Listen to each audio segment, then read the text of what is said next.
Hello everyone and welcome to this video. Today I will show with you how to contact G2G support team. So guys, open G2G platform on your device and scroll down.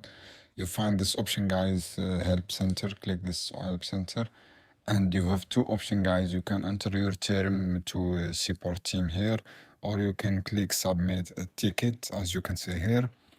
And after that, guys, this here, click your customer account ID and click order number. And if you make an order, and if you have a buyer, click this option and click your phone number and click your product type, for example, item and or skin, and click the description when you want to do. For example, I want to tracking my order, as you can see here, track my order, for example, and or something you have, and click submit your ticket.